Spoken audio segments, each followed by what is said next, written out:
Bonsoir à tous. Vous perdez de l'argent lorsque vous tradez et vous ne savez pas pourquoi. Vous avez des doutes à chaque fois que vous prenez une position. Eh bien, aujourd'hui, je vais vous dire pourquoi.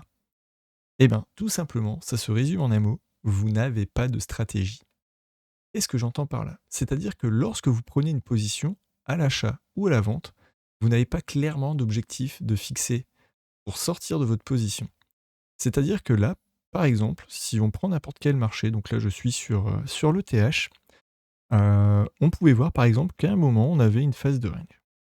Donc une phase de range, on peut le trader toujours en se disant: «Bah, tiens, à chaque fois que le prix va redescendre, sur le bas du range, on va rentrer en position». Donc là, on pouvait se dire, par exemple, que je vais acheter quand le prix arrive ici. Et si je me dis: «Bah, j'achète ici» et que j'ai pas de stratégie de sortie de cette position, et ben, ça va être stressant parce que si le prix d'un seul coup vient à descendre, et ben, là, je serai piégé et je pourrais me retrouver finalement à avoir une position perdante, à dire -9, -10, -13%. Et là, le pire du pire, ce serait que vous clôturiez votre position en disant: «Bah, mince, là, c'est tout, je perds, j'arrête».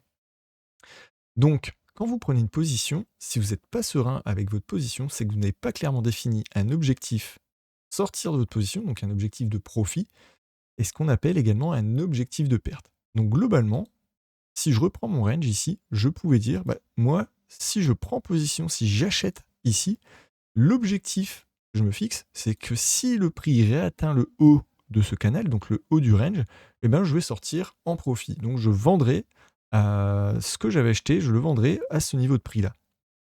Mais il faut toujours réfléchir à une stratégie de sortie parce que le marché a toujours raison.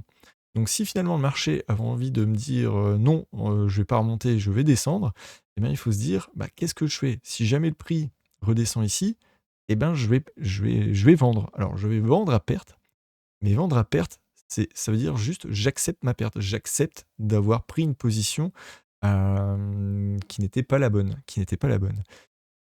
Lorsque vous aurez compris ça, vous aurez compris ce que 80 des gens ne comprennent pas, c'est que accepter des pertes fait partie du trading et c'est tout à fait normal.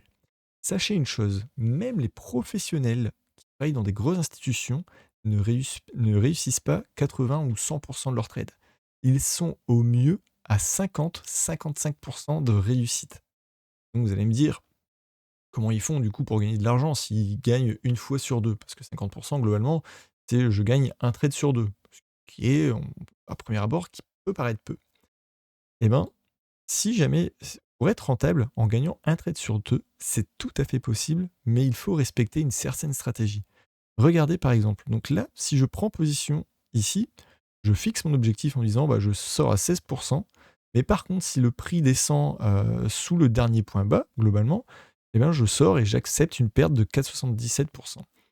Donc ça, on pourrait se dire: «Bah, j'ai une chance sur 2 globalement de réussir mon trade». Donc là, admettons, regardez, si je l'avais pris, et ben là, j'aurais réussi. Ou on pourrait se dire, bah, une fois que j'avais réussi à faire mon profit ici, et ben, on aurait pu se dire, bah, je vais reprendre une position. Si jamais il atteint le bas du canal, ce qui était le cas ici, voilà. Si jamais il atteint le bas du canal, et ben, je reprends la même position et je redis, bah, mon objectif, c'est le haut du canal. Et là, bah, on aurait vu qu'on se serait fait stop loss. Donc, qu'on aurait eu des pertes. Eh ben, ce n'est pas grave. Pourquoi? Regardez. Ici, quand j'ai pris position, j'ai dit: «J'accepte de perdre 4,77, mais en contrepartie, j'ai gagné quasiment 17. J'ai un ratio de risque-récompense de 3,54. Ça veut dire quoi? Ça veut dire que j'ai gagné 3,5 fois plus que ce que j'étais prêt à perdre.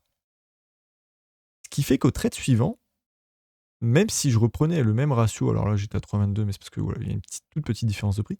Si je reprenais exactement la même position, et ben là je perdais. Mais c'est pas grave, parce que là, je perdais 5 et juste avant, je gagnais 16.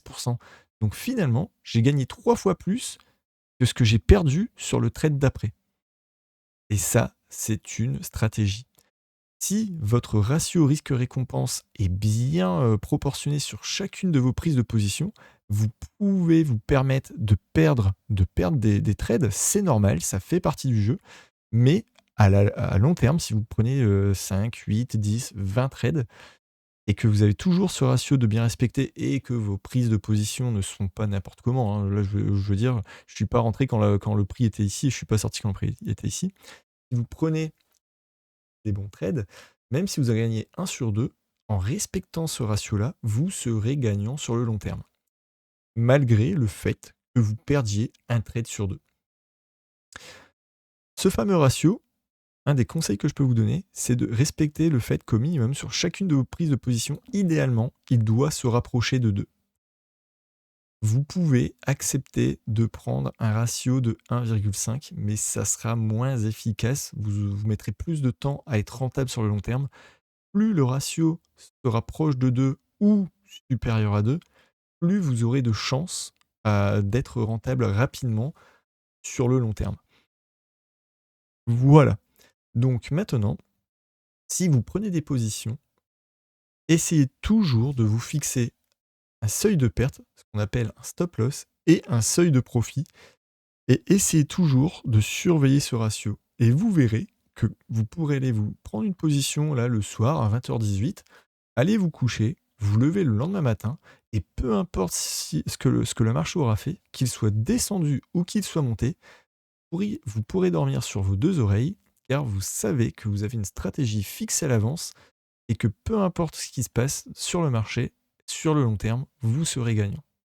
Voilà comment un trader professionnel arrive à se construire finalement un mindset, hein, une psychologie, pour éviter de prendre des mauvaises décisions. Finalement, c'est très mécanique et il respecte des règles simples. C'est un exemple que l'on vient de voir ensemble. Sur ce, je vous souhaite à tous une excellente soirée et je vous dis à très bientôt.